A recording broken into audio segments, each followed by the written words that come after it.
Kimco,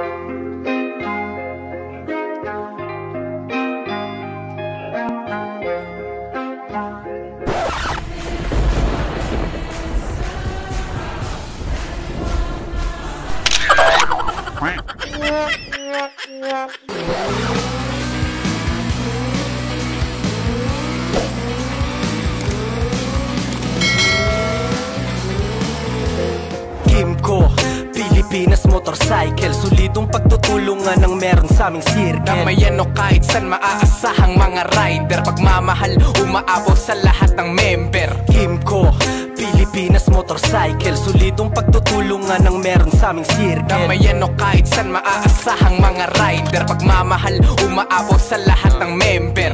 Katakabig ng gulong sa mga mahaba na kalsada, sa Kimco Pilipinas Motorcycle ka makakaasa na hindi ka iwanan kahit anong problema. Kahit san kapipisig tulungan sama-sama sa karera.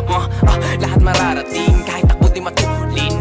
Alam mo na abutin, pare-parehong dalangin para sabay ngayon natin ikutin, sariling bayan liputin, papagaan sa bigat na dala ang mga magaganda tanawin. Pagkakaisa ng bawat isa, kaya di mo matatawag to na basta-basta pamilya dito turingan. At mas tumitibay pa kapatirang binuo, ngayon ay lumalawak na. Kimco, Pilipinas Motorcycle. Kimco, Pilipinas Motorcycle. Kimco, Pilipinas Motorcycle, solidong pagtutulungan ng meron sa aming circle. Damayan o kahit san maaasahang mga rider, pagmamahal umaapaw sa lahat ng member. Kimco, Pilipinas Motorcycle, solidong pagtutulungan ng meron sa aming circle. Damayan o kahit san maaasahang. Sa mga naghahanap po ng Kimco $150, available po dito sa Archway San Pablo. Ngayon po ay May 10, 2025, meron po silang isa pang natitirang unit ng Kimco Dollar. Pero just in case na maunahan po kayo, pwede naman po silang mag-PO. I-order po kayo, available din po sila for reservation. Kaya sa mga interesado po, yan, message lang po kayo sa kanilang Facebook account na Archway San Pablo. Or pwede rin po kayong tumawag sa telephone number na 0994-242-9834. Hanapin nyo lang po si Sir James. Ayan na pa inintay natin, umpisahan na natin busisiin si Kimco $150. Okay, unang impression ko po mga ka-riders, para siyang isang robot, diba? Na kung naalala nyo yung isang robot na si Wall-E, para siyang kamag-anak nito, diba? Walang katulad yung kanyang headlight. Kita nyo, pa-vertical yung ayos ng kanyang main headlight. Bali, naka-twin headlight po siya na all LED po yan mga ka-riders. And then futuristic and unique naman yung kanya pong turning signals. Okay, sinisilip natin. All LED rin po siya mga riders. Yun lang, dito po sa kanyang taillight, stoplight at turning signal sa rear, pare-pareho pong bulb ang ginamit. Nga pala mga riders, tatlong kulay lang po ang available sa kanya. Ito pong nasa harap natin. Ito po yung flat black. Meron din po siyang pearly white at saka stucco lake green. Kala ko mga riders wala na siyang decals. Pero dito po pala sa kanyang side profile, ito pong kanyang model name na $150. Decals po yan. Sana ginawa na siyang emblem, di ba? Para mas maganda. Kulay chrome po yan. Meron lang nga pong balot na cellophane kaya naging kulay blue. Anyway, pwede naman natin itong lagyan ng emblem. Marami pong nabibili sa online. And then, ito lang po ang emblem sa harap. Maliit po na brand na Kimco. And then, yung kanyang flat black na kulay po, combine siya ng kulay gold. Kita nyo ang ganda ng decals dito na gold lining. Oh. Hanggang sa kanyang front fender na pure gold po ang kulay. At saka dito sa Perix sa gitna. Ayan, pure gold din po. Bumagay naman na i-partner sa flat black, di ba? And then agad kong napansin itong kanyang protection na plastic sa kanyang telescopic fork na front suspension. Malaking tulong po to para in case na may tumalsik na buhangin o pamang dumi, pwede ho yan sumuot sa loob ng kanyang fork. So malaking tulong po itong protection na to, itong shield. And then ayan yung kanya pong front tire, meron po itong sukat na 90 by 90 by 12. Pero hindi siya malitignan, di ba? Kasi bulky po yung kanyang gulong. Okay, wala nang decals yung kanya pong front wheels na mugs. And then flat black din ang kulay. And then dito po sa kanyang front brake, mga riders wala siyang ABS. Speed sensor po yung kasama nitong single disc. Saka dual piston caliper. And then dito po sa kanyang rear tire, mapapansin nyo maliit po yung kanyang mag wheels. Size 10 lang po siya. Okay, meron po itong sukat na 100 by 90 by 10. Nga pala, tubeless po ito mga riders. Then Chengshin tire po ang ginamit. And then ang nagustuhan ko po sa kanya, itong kanyang rear suspension. Kala ko po ay single-sided shock siya, pero kita nyo, dual shock na po siya. Pero non-adjustable po siya mga riders. Then sa kanya pong full tire hugger dito sa rear, ayan, ang haba po. Ayan, no problem tayo sa massive na talsik ng putik, lalo na ngayong papasok na tag-ulan. Kita nyo mga riders, so kahit mahaba na yung kanyang tire hugger dito sa loob, yung kanyang rear fender mahaba rin at medyo malapad. Kaya hindi kawawa yung ating angkas dahil mababa na nga po ito. Prone po talaga matalsikan ng putik, kaya ito very protective po sa tire hugger yung kanyang mga gulong. And then average lang yung size ng kanyang stock na muffler. Hindi naman siya masyadong mahaba. Ayan, round shape siya. Ayan, naka-laser print po yung kanyang brand dito sa muffler. And then yung kanya pong heat guard, flexible plastic siya. Hanggang tip, protected tayo. Mahaba siya mga riders. Hanggang dito po sa elbow niya, meron siyang bakal na protector din. Air-cooled pa rin po ang cooling system ng Kymco $150. And then kahit malalim po yung kanyang engine oil, mahaba naman yung cap kaya madali natin siyang mabubuksan. Meron po itong 800 ml na engine oil capacity at 120 ml naman po sa kanyang gear oil. Nga pala, dito po sa rear brake, drum pa rin po ang ginamit. And then wala po siyang kickstart mga riders. And then pagdating po sa kanyang mga stand, dito po muna sa side stand, wala po siyang kill switch sensor. Then napansin ko medyo maiksi siya. Obvious naman po dahil sa liit ng size po nitong si $150. Hanggang sa kanya pong center stand ay medyo makitid lang siya, pero average na din po yung taba ng kanyang bakal. Then napansin ko medyo mahaba po yung kanyang footrest. Kapag may angkas tayo, push lang natin ng konti para magbukas siya. Ayan, okay na rin yung kanya pong aluminum na footrest kahit walang rubber. Then maangas din yung kanyang grab bar. Kita nyo, hindi mo siya mapapansin na grab bar kasi nakahulma lang siya dito sa kanyang pinaka upuan. Yung kanyang upuan po na i-convert po to sa sandalan. Pupush lang po natin to. Then ayan, lalak na siyang kusa para sa mas relaxing na pagmamaneho. Tapos malambot pa siya syempre. Sandalan po natin yan mga riders. So, dito naman po sa upuan ng rider, ayan, napakalambot po ng kanyang foam. Then yung kanyang pong seat cover, ayan, medyo makapal din. At hindi siya madulas mga riders, tama-tama lang. And then dito po, meron na rin siyang parang built-in bracket. Then i-extend pa siya. Pupush lang natin to. Ayan, di ba? Nga lang, ang max load po niya ay nasa 40 kilos lang po. Wala po siyang kasamang box. Yun lang, meron mga na-order siguro na para dito. Extension siya. Kung meron tayong mga ilang gamit na dadalhin, ayan, tatalitan muna natin dito. Kasi limitado po yung kanyang kayang kargahin, 40 kilos lang. So may nabibili pa naman pong extra pang top box bracket dito. Para pa maglalagay po tayo ng box. Ayan, dito po siya ikakabit. I-check naman natin yung kanyang U-box. Okay, medyo malapad din siya ha. Isa-isayin natin ha. Okay, ito po yung kanyang stock na side mirror. And then yung kanyang pong stock rin na battery. Ayan, GS GT7B-BS. Then nandito pa yung kanyang basic tools. Okay, mag-fit tayo ng helmet ha, kung kaya ba dito sa Kymco $150. Check natin kung pwede itong full face po na ibo. Obviously hindi po siya pwede mga riders. So, dito pa lang malaki po siya. O wag na natin ipilit, baka makagasgas pa tayo. Okay, ipipit po ni Sir Lian itong kanilang quarter face na helmet. Medyo maliit lang po yung size niya. Tingnan natin kung hanggang saan siya. Okay, yan, eksakto. Ayun, yun po ang fit sa kanyang helmet. Itong maliliit lang na size, quarter piece. Sige sir, thank you.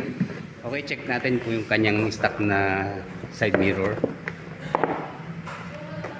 Kung babagay ba siya sa forma nitong si $150.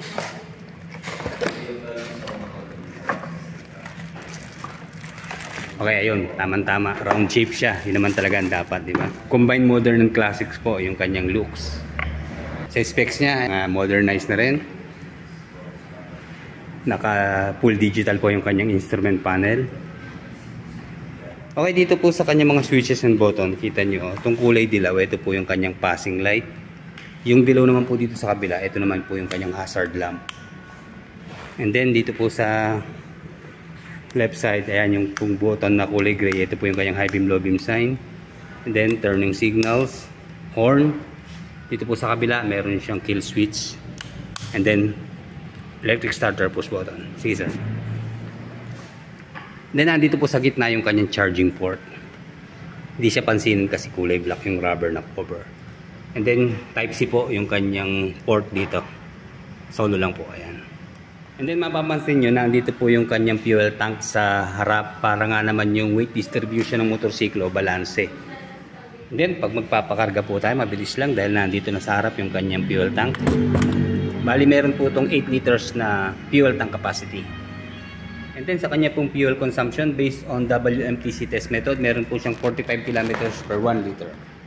Nga pala, meron pong shutter key lock yung kanyang ignition. And then ayan yung kanya pong utility hook, max load 3 kilos. And then meron po siyang malaking pocket dito sa right side. Ayan. Para in case na mag-charge po tayo, okay lang, malapit lang. Around 85 kilometers per hour po sa kanyang top speed. Sa kanya naman pong performance, meron po siyang maximum power na 11.4 horsepower at 7,000 RPM and 12.8 Nm of torque at 5,500 RPM. 4-stroke, single cylinder, 2-valve, air-cooled po sa kanyang cooling system pero fuel injected na po sa kanyang fuel supply system.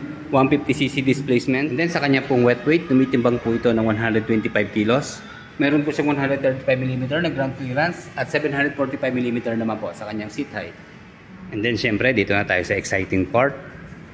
Obviously mababa po yan mga riders ha. Yun nga lang po dahil medyo malapad po yung kanyang upuan, kaya napabuka tayo. Kahit 5'8 tayo parang medyo mataas siya sa atin ano. Pero hindi, eksaktuhan lang din po. Ang maganda rito, ayan komportable po talaga. Pag tayo po ay nangangawit, ang bawat traffic, pwede tayong mag-stretching. Ayan, malambot po yung kanyang sandalan dito sa likod. Kala ko maliit siya pero ang haba po niya lalo na dito sa kanyang gulay board Andito po yung pwesto ng battery sa gitna ng kanyang floorboard. Ayan. Marami tayong may lalagay mga riders. Pero ayun, titignan nyo Lagi po tayong aware dito sa kanyang max load. Hanggang 40 kilos lang po pwede natin ilagay dito sa gitna. So tingin ko kaya naman dito ang isang kabambigas 50 kilos. Kaya pa rin yun. And then nalimutan natin Kaya pala medyo mataas mga riders. Naka center stand pa. Okay, baba muna natin. Ayan, hindi bumaba na siya. Kala ko mataas siya Sakay tayo ulit. Ayun, ang sinasabi ko. Ayan, portable na. Kaya kahit mga short rider tayo siguro hanggang 4'11", 5'1", 5'2", 5'3", sukat na sukat po sa inyo to. Okay, sa turning radius, saktuhan lang sa ating hita yung kanya pong handlebar kabila. Medyo malayo siya kaya lang pwede naman tayong pumorward para sumakto sa atin. Guwapo nung nasa salamin Sino ba yun? Okay, available po dito ang Skygo 150. Then komportable yung kanyang naked handlebar. Ang ganda ng pagkaka-curve niya. Hindi siya masyadong mahaba tingnan. Saktuhan lang. Then medyo naka-upright din yung kanyang naked handlebar. Kaya hindi ho tayo pasubsub dito. Ayan, basic na basic lang. Para lang po kayong magbibisikleta dahil sa baba ng kanyang seat height at ground clearance. Then check muna po natin yung kanya pong rear brake na drum. Wow, para na rin siyang naka-ABS Napaka-soft ng kanyang preno pero yung stopping power, malakas siya mga riders Then dito mayroon po siyang park brake lock. Ayan, pag in case na makata-traffic tayo sa downhill uphill, ayan, gamitin po natin yan para hindi tayo dumuusdos. Then pag i-unlock, pihit lang. Then dito naman sa kabila yung kanya pong front brake na disc. Yung malakas Rinig niyo yung sayad dito sa ating Saigo. Very responsive siya mga riders. And then hindi ganun po ka-soft yung kanyang rear suspension. Siguro dahil sa baba niya check nyo. Pero nagre-response din naman po siya mga riders. Hindi nga lang po ganun ka-soft. Pero okay lang kasi lambot naman ng kanyang upuan. Iwasan na lang natin malubak ng malakas.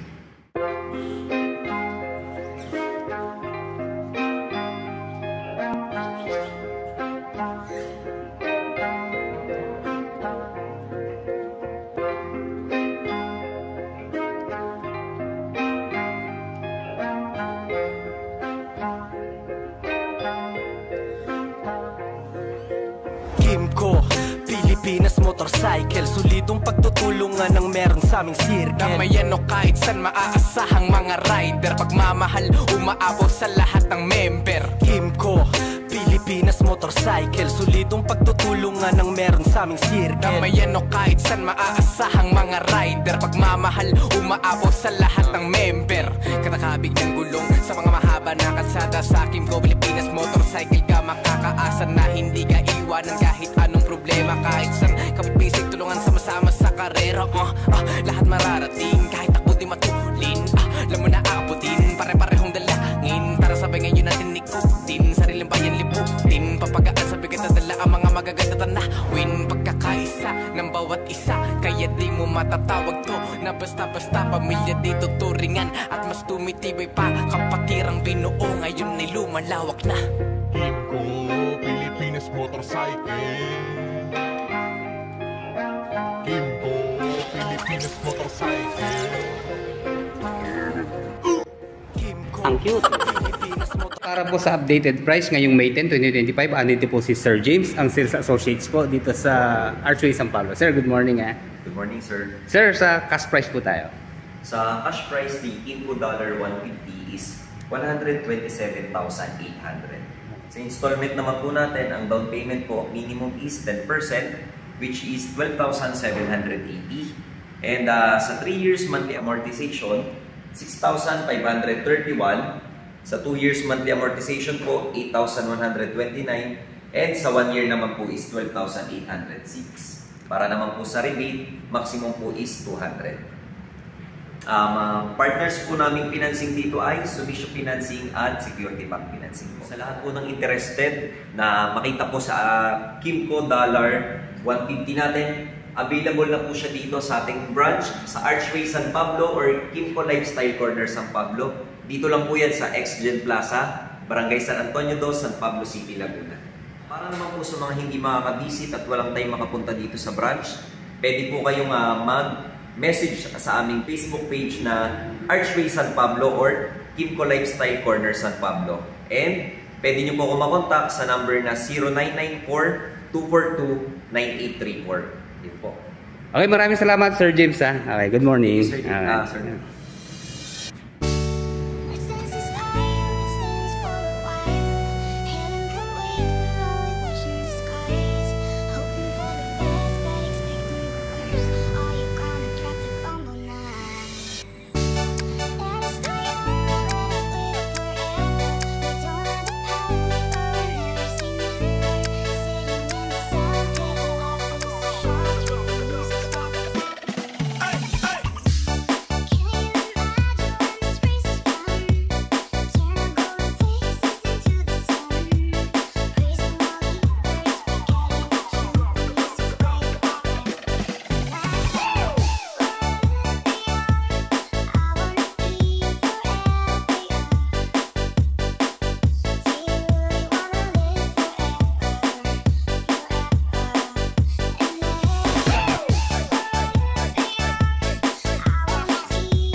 Are you a short rider? Kimco Dollar is the answer.